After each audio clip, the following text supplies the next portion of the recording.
अच्छा जी, बिस्मिल्लाहिर्रहमानिर्रहीम, रब्बिश इश्रह ली सदरी वयस्सिर ली अमरी। अल्हम्दुलिल्लाह we are done with IAS 33 in detail. इस टॉपिक पे जो है मैंने एक कॉम्प्रिहेंसिव क्वेश्चन बनाया हुआ है मारफानी लिमिटेड के नाम से। अगर आप उसको देख लें that would be more than enough for you, because I have tried to cover up all of the concepts including that of multiple dilutive instrument, different right shares के सिनेरियोज डाले हुए, बोनस के सिनेरियोज डाले हुए। So you better have a look at that. So that would be, I think that would be sufficient. वो एक ही question काफ़ी होगा आप लोगों के लिए। सो वो मैं आप लोगों से शेयर भी कर दूंगा just right after the class. अभी मैं क्विकली जो है 7 से 8 मिनट में पूरा EPS जो है वो मैं आप लोगों को जो है रन थ्रू करवा देता हूँ, एक क्विक रिवीजन जो है वो करवा देता हूँ मैं आपको। इसमें मैं MCQ के पर्सपेक्टिव से भी आपको जो है कुछ अहम चीज़ें जो है बता रहा हूँ जो एग्जामिनर की फेवरेट हैं।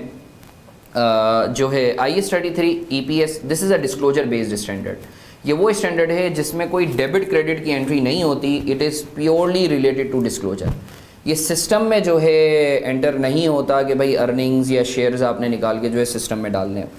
फिर हमने बात की कि सर जब हम EPS की बात करते हैं, EPS is actually a ratio which actually informs the user कि भाई कंपनी ने एक शेयर के एवज कितना अर्न करके दिया है। ठीक है sir, just like any other ratio, it's a ratio. अब सवाल ये पैदा होता है कि जब सर हम बात कर रहे होते हैं अर्निंग EPS की, अर्निंग्स पर share, earning divided by share, तो सवाल ये पैदा होता है कि सर ये अर्निंग्स कौन सी हैं। तो हमने देखा कि ये जो अर्निंग्स हैं as per the standard language, as per IAS की language, it's that earning which is it's that profit which is attributable to ordinary shareholders. वो प्रॉफिट जो ऑर्डिनरी शेयर होल्डर्स को एट्रीब्यूटेबल होगा। मैंने आपको इसको आसान ज़बान में बताया कि जो भी आपका प्रॉफिट आफ्टर टैक्स होता है ना, that is earnings for the sake of EPS। बस एक चीज़ का ख्याल रखना, अगर सवाल में इररिडीमेबल प्रेफरेंस शेयर्स हैं तो अगर उसका कोई डिविडेंड दिया हुआ है तो वो डिविडेंड आपने प्रॉफिट आफ्टर टैक्स में से माइनस कर लेना है to arrive at profit attributable ordinary shareholders. अगर तो आपके पास सवाल में इररिडीमेबल प्रेफरेंस शेयर नहीं है तो जो आपका प्रॉफिट आफ्टर टैक्स है that would be taken as earning for the sake of EPS। फिर हमने बात की ये जो प्रेफरेंस शेयर्स होते हैं ये क्या होते हैं, ये लायबिलिटी होते हैं, इक्विटी होते हैं। तो उसमें मैंने आपको बताया कि देखिए प्रेफरेंस शेयर्स दो किस्म के होते हैं, ऑर्डिनरी शेयर्स और प्रेफरेंस शेयर्स दो किस्म के होते हैं, इररिडीमेबल और रिडीमेबल। इररिडीमेबल जो होते हैं वो आपके इक्विटी इंस्ट्रूमेंट्स होते हैं, जिसको डिटेल में सोशी में मैंने आपको डिटेल में बाकायदा इसके ऊपर इंसाइक्लोपीडिया खुलवाया था कि भाई प्रेफरेंस शेयर्स कंपनी क्यों इशू करती है, what are the modalities and what are the unique features of preference shares. तो जो है अभी मैं इसको जो है I would stick my discussion to this EPS वाला एरिया। तो याद रखिएगा इररिडीमेबल प्रेफरेंस शेयर्स जो हैं उसका ट्रीटमेंट वही होता है जो ऑर्डिनरी शेयर्स का होता है, मतलब उन पर जो भी डिविडेंड दिया जाता है that is given out of retained earning. ठीक है, redeemable preference shares are liabilities, सही है, इस पर जो भी रिटर्न दिया जाता है वो PNL में चार्ज होता है इंटरेस्ट एक्सपेंस के नाम से। यही वजह है कि अभी मैंने आपको थोड़ी देर पहले बताया कि अगर तो आपको EPS के लिए अर्निंग्स निकालनी है तो आपने नॉर्मली प्रॉफिट आफ्टर टैक्स लेना है, और अगर तो सवाल में कोई इररिडीमेबल प्रेफरेंस शेयर दिया हुआ है तो उसका डिविडेंड आपने प्रॉफिट आफ्टर टैक्स में से माइनस कर देना है। बस ये चीज़ आपने याद रखनी है। अच्छा जी, फिर हमने देखा कि बाज़-औक़ात जो है preference share with respect to dividend जो है वो क्यूमुलेटिव नेचर का होता है या नॉन क्यूमुलेटिव नेचर का होता है। क्यूमुलेटिव प्रेफरेंस शेयर और नॉन क्यूमुलेटिव प्रेफरेंस शेयर होता क्या है? क्यूमुलेटिव प्रेफरेंस शेयर वो शेयर होता है अगर कंपनी ने किसी साल डिविडेंड नहीं दिया तो the dividend of that respective year would get cumulated in the next year. Non cumulative preference share वो प्रेफरेंस शेयर होता है जिसमें अगर कंपनी ने किसी साल डिविडेंड नहीं दिया तो the dividend of that respective year would get lapsed. EPS के पर्सपेक्टिव से मैंने आपको बताया कि भाई अगर तो क्यूमुलेटिव प्रेफरेंस शेयर है तो आपने सबसे पहले देखना है वो रिडीमेबल है या इररिडीमेबल है। अगर तो रिडीमेबल है तो उसको साइडलाइन कर दें, सही है ना, वो तो आपने इग्नोर करना है ना, टोटली इग्नोर करना है, क्योंकि रिडीमेबल तो आपका प्रॉफिट आफ्टर टैक्स में ऑलरेडी इनकॉर्पोरेटेड, उसका इंटरेस्ट एक्सपेंस आपने माइनस किया हुआ होता है। अगर तो इररिडीमेबल है तो और क्यूमुलेटिव है तो अनाउंस हो या ना हो आपने उसको अर्निंग्स के अंदर इनकॉर्पोरेट करना है। कैसे करना है उसके ऊपर मैं ऑलरेडी आप लोगों से बात कर चुका हूँ, मतलब प्रॉफिट आफ्टर टैक्स में से माइनस कर देना। और अगर तो नॉन क्यूमुलेटिव इररिडीमेबल है तो अनाउंस हो तो ही आपने माइनस करना है, वरना आपने उसे इग्नोर कर देना। अच्छा जी, फिर हमने बात की थी ऑर्डिनरी शेयर्स पर डिनोमिनेटर पे कि EPS में से आपने अर्निंग्स के हवाले से तो मॉडलिटीज़ बता दी, what about number of shares. तो हमने बात की ये जो नंबर ऑफ शेयर्स हैं ये ऑर्डिनरी शेयर्स की बात हो रही है। तो उसमें पहला केस हमने देखा कि कंपनी अगर जो है फुल मार्केट प्राइस पे शेयर्स इशू करती है तो आपने जो है ईपीएस के लिए जो नंबर ऑफ़ शेयर्स में इनकॉर्पोरेट करना है वो आपने प्रोरेटा बेसिस पर नंबर ऑफ़ शेयर्स को लेना है। अगर लेट से कंपनी जो है 50,000 शेयर्स 1 जुलाई को इशू कर रही है, अज्यूमिंग ईयर एंड 31 दिसंबर, तो आप 50,000 इंटू 6/12 आप लेंगे। ठीक है जी। अच्छा जी, फिर वी फर्दर मूव्ड ऑन कि बाज़-औक़ात company not for value free में जो है शेयर्स इशू कर रही होती है, जिसको हम बोनस के नाम से जानते हैं। तो बोनस का जो है वो क्या ट्रीटमेंट होगा? बोनस का जो है याद रखिएगा, बोनस इशू में कंपनी के पास कोई भी पैसे वेल्थ में इजाफा नहीं होता। तो स्टैंडर्ड स्टेट्स के आप जो है बोनस के इम्पैक्ट को नलीफाई करो। आप नलीफाई कैसे करते हो? आप पिछले सालों को रीस्टेट करते हो, आप अज्यूम करते हो एज इफ के बोनस हमेशा से ही since the inception of the company in issue था। How you actually nullify the impact? By restating comparatives. यही वजह है कि जितना बोनस के नाम पर आपने नंबर ऑफ़ शेयर्स इशू किए हैं उससे आप पिछले साल को जो है पिछले साल में भी जो है उन नंबर्स को आप लोगे, बोनस शेयर के जितने भी आपने नंबर्स इशू किए हैं, सही है। और आप याद रखिएगा पिछले साल में जो है रीस्टेटेड लिखना मत भूलिएगा, ठीक है। अच्छा जी, इस पर डिटेल में मैंने शॉर्टकट वगैरह भी आपको बोनस के हवाले से बताया था कि किस तरीके से आप बोनस फैक्टर ईजिली इनकॉर्पोरेट कर सकते हो। उस पर वीडियोज़ मेरी ऑलरेडी मौजूद हैं। अच्छा जी, इसके ऊपर एक डिटेल में हमने इलस्ट्रेशन की, फिर एक दो हम लोगों ने सिनेरियोज़ देखे, फिर हमने बात की थी राइट शेयर्स पर। Right share is actually a combo of full market price and not for value. यानी आप जो है 50 रुपये का शेयर जो है आप जो है अपने शेयर होल्डर्स को ऑफ़र कर रहे होते हो 40 रुपये में। तो राइट शेयर्स के अंदर कुछ बोनस का एलिमेंट होता है और कुछ जो है आपका फुल मार्केट प्राइस का एलिमेंट होता है। जाहिर सी बात है 50 रुपये की चीज़ आप 40 रुपये में दे रहे हो तो 10 तो आप फ्री में दे रहे हो ना, 10 रुपये वाला हिस्सा। तो राइट शेयर्स के हवाले से मैंने आपको बताया था कि देखें 3 टर्म को आप याद रखिएगा, कम राइट प्राइस, स्ट्राइक या एक्सरसाइज प्राइस और ex right price. Cum right price is the price which is before the announcement of the right issue. Strike price और exercise price is the price at which the right shares are offered to the shareholders. X right price is the price right after the announcement of the right और book closure date.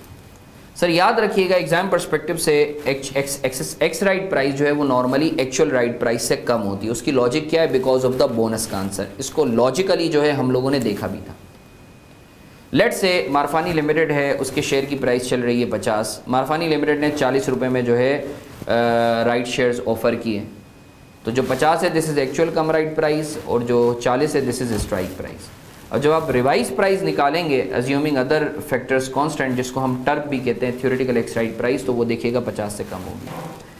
फिर मैंने आपको जो है बताया कि देखें जब भी राइट शेयर्स की बात आए, क्योंकि ये जो है ये कॉन्सेप्ट जो है सवाल का ईपीएस के टॉपिक का बैकबोन है, सही है।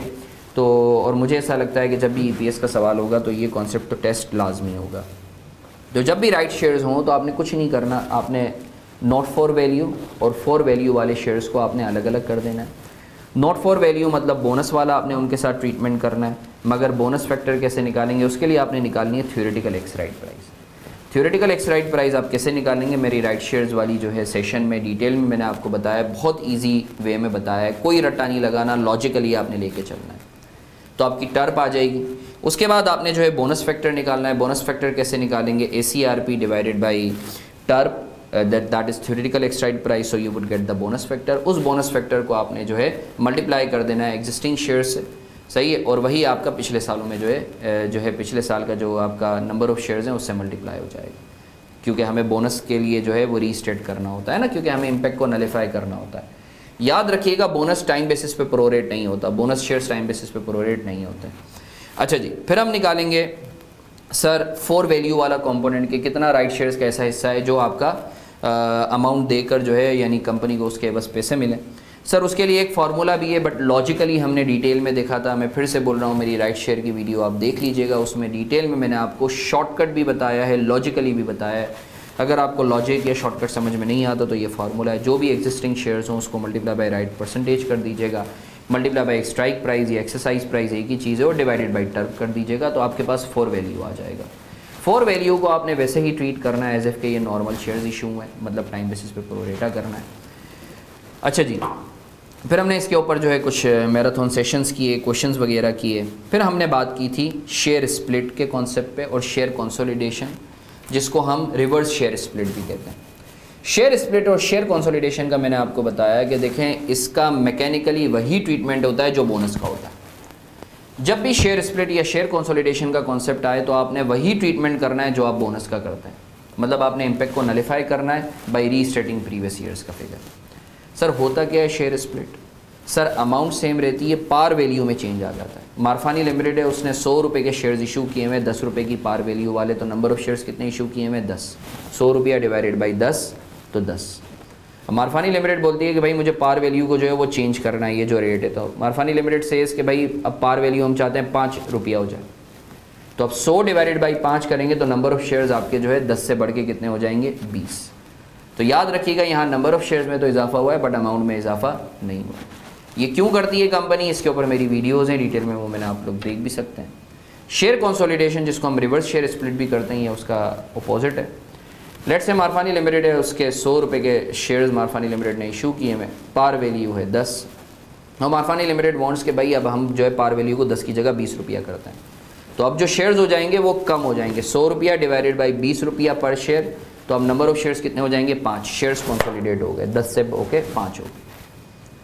सर याद रखिएगा इनका वही ट्रीटमेंट होता है जो बोनस की तरह होता है, बस शेयर स्प्लिट के अंदर बोनस फैक्टर पॉजिटिव के साथ लगेगा प्लस के साथ, और शेयर कंसोलिडेशन में या रिवर्स शेयर स्प्लिट में नेगेटिव के साथ रखिएगा। इसकी इलस्ट्रेशन मैंने ऑलरेडी डिटेल में करवाई है। फिर हमने बात की थी बाईबैक ऑफ शेयर्स के। अगर कंपनी बाईबैक करती है जो है तो उसका क्या ट्रीटमेंट होगा? वैसा ही ट्रीटमेंट होगा जैसा issue of shares at full market price होगा, बस फ़र्क इतना है कि बाईबैक के अंदर माइनस होगा क्योंकि नंबर ऑफ़ शेयर्स कम हो रहे हैं। फिर हमने डायल्यूटेड ईपीएस को देखा कि डायल्यूटेड ईपीएस जो है सर आप क्यों निकालते हैं, तो हमने देखा कि डायल्यूटेड ईपीएस के अंदर आपका एम होता है यूज़र को बताना द वर्स्ट के सिनेरियो कि अगर तो करंट शेयर होल्डर्स के साथ और भी शेयर होल्डर्स आ जाएं तो ईपीएस पे क्या इम्पेक्ट पड़ेगा, क्या होगा, ईपीएस कितनी डायल्यूट हो जाएगी। ऑब्वियसली बात है डिनोमिनेटर अगर बढ़ जाएगा तो ऑब्वियसली ओवरऑल रेशो भी आपका कम हो जाएगा। तो फिर हमने इसके ऊपर बात की कि देखें डायल्यूटेड ईपीएस जो है क्यों आप निकालते हैं, just to incorporate the impact of potential ordinary shares. Potential ordinary shares are those instruments which are not shares right now but they have got the potential to be converted into ordinary shares. Sir कितने period में? 5, 10, 15, 20 unlimited. 3 किस्म के potential ordinary shares हैं, options, convertible debentures, convertible preference shares. Options क्या हैं? Sir option जो है company option देती है कि भाई शेयर्स ख़रीदना चाहे एम्प्लॉई या डायरेक्टर कम प्राइस में तो वो ख़रीद सकता है। याद रखिएगा from MCQ perspective options are the most dilutive instruments. फिर हमने डिटेल में एक एक उस पर बात की कि देखें ऑप्शंस के अंदर आप कौन सी वैल्यू लेंगे, नोशनल शेयर्स लेंगे। ऑप्शंस का फार्मूला भी मैंने आपको अभी डिटेल में अपने हैंडआउट्स में लिखवाया कि पूरे ऑप्शंस नहीं लेंगे, जो भी नोशनल वैल्यू होगी फ्री में कंपनी दे रही है सही है वो लेंगे। उसका फार्मूला है number of options into average market price minus strike price divided by average market price. इसके ऊपर फिर हम लोगों ने एग्जांपल भी की है। फिर हमने बात की कि कन्वर्टेबल इंस्ट्रूमेंट्स का आप क्या करेंगे, थ्योरी हमने डिटेल में देखी। हमने बात की कि जब भी इंस्ट्रूमेंट्स कन्वर्ट होंगे तो याद रखिएगा किसी के भी पार्ट पर हो, होल्डर के पार्ट पर हो, कंपनी के पार्ट पर हो, आपने ऐसा करना है, ऐसा अज्यूम करना है एज इफ के ये कन्वर्ट होंगे ही होंगे। तो जब भी कन्वर्ट होंगे तो डायल्यूटेड ईपीएस में एक तो आपकी सेविंग्स होंगी, नेट ऑफ टैक्स, ज़ाहिर बात है इंटरेस्ट नहीं देना पड़ेगा, याद रखिएगा नेट ऑफ टैक्स लीजिएगा इम्पैक्ट, और दूसरा आपके जो शेयर्स हैं कन्वर्ट होने की वजह से आपके नंबर ऑफ़ शेयर्स बढ़ जाएंगे। फिर हमने इसके ऊपर इलस्ट्रेशन की थी। फिर हमने बात की मल्टीपल डायल्यूटिव इंस्ट्रूमेंट के। सर अगर जो है कंपनी ने एक साथ एक से ज़्यादा जो है पोटेंशियल ऑर्डिनरी शेयर्स इशू किए हुए, so how we are gonna treat that, तो उसके ऊपर मैंने आपको स्टेप बाय स्टेप चीज़ें बताई और बाकायदा इसके ऊपर एक डिटेल में इलस्ट्रेशन भी करवाई है। आपने सबसे पहले जितने भी पोटेंशियल ऑर्डिनरी शेयर्स हैं उनकी आपने रैंकिंग कर लेनी है from most dilutive to least dilutive. Options हमेशा नंबर 1 मोस्ट डायल्यूटिव आएंगे क्योंकि उसका न्यूमिनेटर का कोई इम्पैक्ट नहीं होता। उसके बाद आपने जो एक एक करके बेसिक ईपीएस में एक एक जो है डायल्यूटिव इंस्ट्रूमेंट को बेस्ड ऑन द रैंकिंग आपने एक एक करके लेना है। जब तक जो है वो कम होता रहे आपका ईपीएस आपने लेते रहना है उसका इम्पैक्ट। जहाँ ईपीएस बढ़ना शुरू हो जाए, रिवर्स होना शुरू हो जाए, आपने वहीं रुक जाना है और जो पिछला वाला मोस्ट डायल्यूटिव ईपीएस है आपने उसको फिर पिक कर लेना है। इसके ऊपर हमने डिटेल में क्वेश्चन भी किया था। तो सर अल्हम्दुलिल्लाह we are done with EPS. In fact this is one of the most important standard.